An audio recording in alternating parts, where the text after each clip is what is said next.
歌手邓紫棋与经纪公司蜂鸟音乐闹合约纠纷。邓紫棋虽会依约走完演唱会行程，但邓紫棋这名字早在2015年就被蜂鸟音乐注册商标。若双方对簿公堂，邓紫棋短时间内恐无法再使用名字和歌曲的版权，11年努力恐怕付诸流水。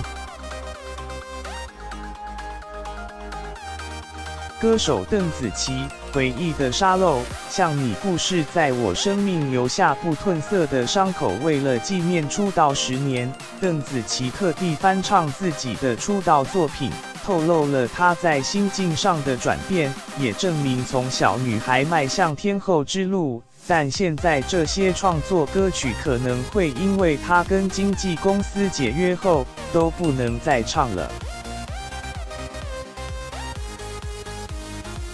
有网友找出蜂鸟音乐在2014年9月5号申请了邓紫棋的商标，隔年10月21日进行注册公告，期限到2025年的10月20日。代表蜂鸟音乐拥有邓紫棋这个名字的商标以及相关影音版权的使用权，直到2025年。这让很多粉丝担心，难道邓紫棋以后都不能用这个艺名，也不能再唱自己的歌曲了？对此，邓紫棋现任经纪人回应，关于名字，已交由律师为她争取及捍卫应有的基本权利。谢谢歌手邓紫棋，我没有办法说太多细节，因为其实有很多事我不可以讲得那么仔细，而且目前已经交给律师来处理。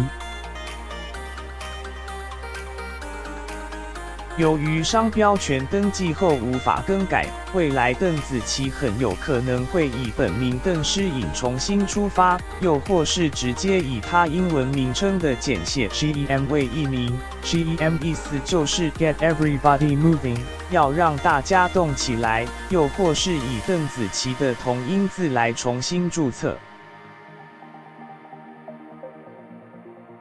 歌手邓紫棋倒数。心跳一直倒数着生命剩下的温热。邓紫棋出道11年不曾换过经纪公司，现在因为闹出合约纠纷，粉丝认为即使偶像换了名字也没关系，但要是歌曲版权丢了，11年来的心血可就要重新来过，对邓紫棋未来的前途和出路会是很大的影响。